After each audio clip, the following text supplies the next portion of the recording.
देश में इस टाइम पर दर्जनों इश्यूज चल रहे हैं, लेकिन सुधीर चौधरी किसके ऊपर न्यूज शो बना रहे हैं? धुरंधर के ऊपर। एंड भाई साहब धुरंधर देख के इतना ज्यादा एक्साइटेड हो गया कि इसने इंडियन लोगों को और इंडियन रील बनाने वालों को पाकिस्तानी दिखाना शुरू कर दिया। मैं आपको दिखाना चाहता हूं आपकी स्क्रीन के ऊपर। ये इंस्टाग्राम पे रील बनाते हैं, इनका नाम है विकांशु, एंड इन्होंने पैरोडी वीडियो यहाँ पर बनाई, जिसको लेकर सुधीर चौधरी ने ये कहना शुरू कर दिया कि देखो पाकिस्तान में भी धुरंधर की तारीफें हो रही है। एक बार जरा वीडियो को देखो। चलना देखे वैसे तो कभी पॉसिबल है नहीं, लेकिन कम से कम बॉलीवुड वालों ने दिखा दिए। तो पाकिस्तानियों को बड़ा मजा आ रहा है। पाकिस्तानी इस फिल्म को कैसे ना कैसे देख ही रहे हैं और इस फिल्म के जरिए अपने ही देश का मजाक उड़ा रहे हैं। पाकिस्तानियों को बड़ा मजा आ रहा है। पाकिस्तानी ये फिल्म देख रहे हैं और अपने देश का मजाक उड़ा रहे हैं। अरे वो पाकिस्तानी नहीं है, इस बंदे का नाम है विकांशु, इंस्टाग्राम पे वीडियोस बनाता है और ये इंडिया का क्या, ये दिल्ली एनसीआर में यहीं कहीं रहता है, जिसको ये पाकिस्तानी दिखाने का काम कर रहे हैं। उसने एक फनी वीडियो यहाँ पर बनाया था, रिएक्शन वीडियो, उसको यहाँ पर उठा के डाल दिया पाकिस्तानी वीडियो। 15 करोड़ है इस बंदे की सैलरी, लेकिन रिसर्च में 15 रुपए का दिमाग नहीं लगा सकता। एंड इसकी स्टोरी विकांशु ने खुद भी यहाँ पर शेयर करी है। ये लिखा है featured on DD news official. घर वाले अखबार में चाहते थे, हम टीवी पर आ गए। नेशनल टीवी न्यूज पे ये सब चीजें प्राइम टाइम पे दिखाई जाती हैं आपके दिमाग में नैरेटिव सेट करने के लिए। उसके बाद अपने आप को जर्नलिस्ट ये लोग कहते हैं। अगर सुधीर चौधरी अपने आप को जर्नलिस्ट कहता है तो मेरे हिसाब से टाइगर श्रॉफ अपने आप को एक ऑस्कर विनिंग एक्टर तो कह ही सकता है। आज मेरे को समझ आया कि अच्छी एक्टिंग करना भी एक गुनाह ही है। न्यूज वाले पाकिस्तानी बोल रहे हैं यार मेरे को। ओ भाईजान, इतनी ऑन पॉइंट एक्टिंग कर दी हमने। ओ ना करें यार, ना करें। इंडिया वाले ही हैं हम।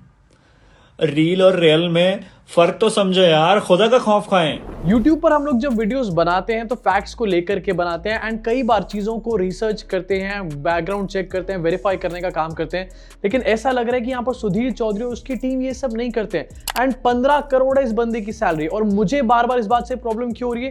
क्योंकि ये डीडी का एंकर है, टैक्स पेयर के पैसे से इसकी सैलरी जाती होगी, यानी कि आपके और मेरे पैसे से इसको 15 करोड़ रुपए जा रहे हैं और ये यहाँ पर 2 रुपए की रिसर्च करके नहीं दे रहा। इनफैक्ट मैं आपको दिखाना चाहूंगा, ये जो शो बनाया गया था ये धुरंधर की प्रमोशन के लिए बनाया गया था। यहाँ पर राकेश बेदी का इंटरव्यू भी दिखाया गया था। मतलब पिक्चर की प्रमोशन करने के चक्कर में इंडियन इन्फ्लुएंसर्स को पाकिस्तानी बताने का ये लोग काम कर रहे हैं। तालियां हो जाए इनके लिए। अब देखो, आपकी आइडियोलॉजी कुछ भी हो सकती है, आप राइट विंग हो सकते हो, लेफ्ट विंग हो सकते हो, जो चाहे आप हो सकते हो, लेकिन एक बात से आप अग्री करोगे इंडिया के अंदर कि हमारे देश की मीडिया की हालत इस टाइम पर बहुत खस्ता हो चुकी है। ना ही अपने न्यूज के अंदर फैक्ट्स दिखाते हैं और ना ही अपने न्यूज के अंदर कोई रियलिटी दिखाने का काम करते हैं। इनको सिर्फ टीआरपी से मतलब है। आज किसी की सरकार है तो उसकी चमचागिरी कर रहे हैं, कल किसी और की आ जाएगी उसकी चमचागिरी करेंगे, and this will go on for ever. इनको देश से कोई मतलब नहीं है। तो मेरे हिसाब से सबसे पहले इन लोगों को ही कॉल आउट करके सीधा करना चाहिए यहाँ पे। और सबसे बड़ी बात तो यहाँ पर ये कि यही सुधीर चौधरी जो पाकिस्तान के बारे में इस टाइम पर काफी बातें कर रहा है, इन्हीं सुधीर चौधरी ने नवाज शरीफ के साथ एक फोटो ट्वीट करी थी। इनफैक्ट यहाँ पर मुशर्रफ के साथ भी फोटो ट्वीट कर चुके हैं। मतलब एक टाइम में नवाज शरीफ, मुशर्रफ सबके साथ फोटो डालकर और ट्विटर पे यहाँ पर क्लाउड गेन कर रहे थे, लेकिन अब पाकिस्तान ये कर रहा है, पाकिस्तान वो कर रहा है, चल रहा है यहाँ पे। अब एक तरफ सुधीर चौधरी जिसके पास प्राइम टाइम का स्लॉट है, इतनी तगड़ी सैलरी है और इसको देश के इश्यूज के बारे में बात करना चाहिए, एंड इस टाइम एटलीस्ट पोल्यूशन के बारे में तो बात करना चाहिए। इसने तो करी नहीं, लेकिन संसद के अंदर फाइनली पोल्यूशन के ऊपर बात हो रही है। You know, everybody says government, opposition, fighting all the time. This is one issue where we can show the country that we can also plan and work together to solve something that is critical. I think the government should have a discussion in Parliament. We should all have a discussion in Parliament, and we should try and not make it a discussion where we are abusing you and you are abusing us. I think we should make it a discussion where we are participating, we are showing the country that on this fundamental issue there is agreement and the best minds are going to be put into place to solve this issue. Rahul Gandhi यहाँ पर pollution के against United होकर लड़ने की बात कर रहे हैं, यानी कि जो सरकार है, जो अपोजिशन है, मिलकर के पोल्यूशन के अगेंस्ट काम करे, मिलकर के आइडियाज निकाले एंड उसको इंप्लीमेंट करना यहाँ पर शुरू करे। एंड उसके बारे में डिस्कशन की बात चल रही है। साथ में राहुल गांधी ये भी कह रहे हैं कि ब्लेम गेम ना हो, ना हम आपको अब्यूज करें ना आप हमारे को अब्यूज करो। इस तरीके का डिस्कशन यहाँ पर नहीं होना चाहिए, एक हेल्दी डिस्कशन होना चाहिए, which is a very good thing. And social media पे जो मोदी जी के सपोर्टर्स तक भी हैं, वो भी राहुल गांधी की इस बात को लेकर तारीफ कर रहे हैं, उनको स्टेट्समैन बोलने का यहाँ पर काम कर रहे हैं। लेकिन एक बात राहुल गांधी ने यहाँ पर बोल दी जो मुझे लगता है कभी भी नहीं होने वाली। I think it would be good if we have a discussion, detailed discussion, and then the Prime Minister puts in place a plan for each city, methodical, systematic plan on how within the next 5 or 10 years, maybe we cannot resolve the problem, but how we are going to impact the problem and make life for our people easier. I think a good idea. लोगों की जिंदगी को easy बनाने की बात चल रही है, लेकिन क्या मोदी जी इस प्लान ऑफ एक्शन को यहां पर खुद आकर के बताएंगे?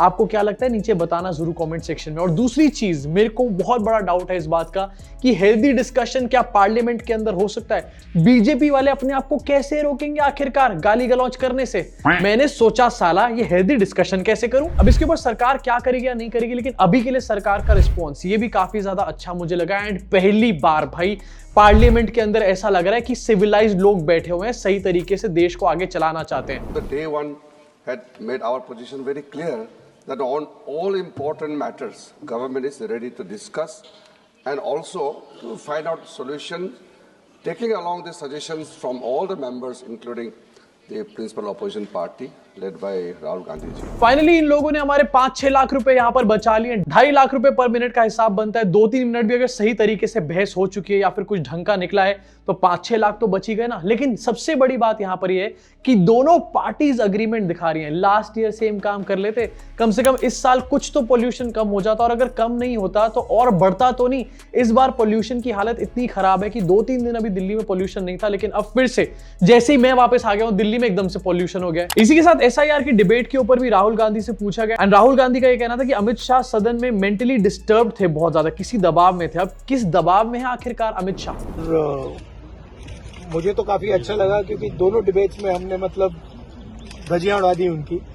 आपने अमित शाह को देखा होगा डिस्टर्ब, गाली तक दे दी सदन में, तो मेंटली डिस्टर्ब थे, प्रेशर में थे। और उसका रीजन है क्योंकि वो वोट चोरी में मतलब पूरा का पूरा ढांचा इन्वॉल्व है, वो तो पूरा देश जानता है। तो डिबेट पोल्यूशन पे वैसा एक्रोमोनियस डिबेट नहीं होना चाहिए क्योंकि ये एक प्रकार से नेशनल इमरजेंसी है जो हमारे बड़े सिटीज हैं, तो प्रोडक्टिव डिबेट होना चाहिए। वैसे अपोजिशन ने शुरुआत में ये कहा था कि पोल्यूशन के ऊपर डिबेट होनी चाहिए, साथ में एसआईआर के ऊपर डिबेट होनी चाहिए, लेकिन गवर्नमेंट ये कह रही थी कि हम तो पहले वंदे मातरम पे डिबेट करेंगे। एंड वंदे मातरम पे डिबेट में भी 10 बार इन्होंने वंदे मातरम को वंदे भारत बोल दिया।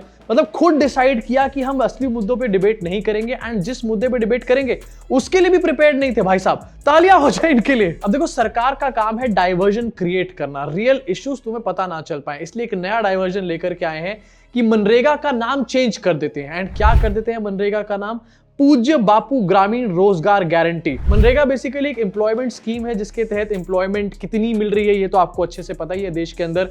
अब एम्प्लॉयमेंट वगैरह कुछ हिसाब नहीं है, लेकिन स्कीम का नाम बदल रहे हैं। क्या स्कीम का नाम बदलने से एम्प्लॉयमेंट मिल जाएगी? चलो ये एटलीस्ट दिल्ली की सीएम से तो बेटर है। दिल्ली की सीएम तो एक मेट्रो स्टेशन का नाम बदल रही थी पोल्यूशन की प्रॉब्लम को सॉल्व करने के लिए, यहाँ पर कम से कम किसी स्कीम का तो नाम बदला जा रहा है। वैसे स्टेप सबको समझ में आ जाएगा कि किसी काम का नहीं है, बिल्कुल बेकार का स्टेप है, लेकिन फिर भी गोदी बीइंग गोदी, यहां पर भी मोदी जी का मास्टर स्ट्रोक चला दिया। Big reset by Modi government, MNREGA to be renamed. MNREGA में से महात्मा गांधी हटा करके पूज्य बापू लगा दिया। ये बिग रीसेट है हमारे देश की मीडिया के हिसाब से। मुझे लगता है मोदी जी अगर सुबह सुबह फ्रेश होने बाथरूम भी जाएंगे ना, तो उसको ये लोग ये नहीं कहेंगे मोदी जी फ्रेश होने गए, उसको ये लोग बोलेंगे कि बिग रीसेट ऑफ गट कर दिया है मोदी जी ने। इसी के साथ जाते जाते आपको एक और इंटरनेशनल चंपू से मिलवाना चाहता हूं, शहबाज शरीफ, पाकिस्तान के प्राइम मिनिस्टर। एंड इनकी एक वीडियो काफी ज्यादा इस टाइम पर ट्रेंड कर रही है। इनकी पुतिन के साथ मीटिंग थी, लेकिन मीटिंग में 40 मिनट तक पुतिन ने इनको इंतजार करा दिया। एंड फाइनली शहबाज शरीफ के सब्र का सारा बांध टूट गया। एंड दूसरे कमरे में पुतिन की मीटिंग चल रही थी अर्दोआन के साथ, उस कमरे में इन्होंने गेट क्रैश कर दिया। इसकी पूरी कवरेज यहाँ पर रशियन मीडिया ने करी है। 40 मिनट तक भाई साहब वेट करते रहे, काफी ज्यादा फ्रस्ट्रेट हो गए। मतलब सोचो एक देश का प्रधानमंत्री गेट क्रैश कर रहा है किसी और की मीटिंग में, मतलब मेरे से मिलने नहीं आ रहा है, मैं उधर चला जाता हूं। अबे ये कैसा बंदा है यार।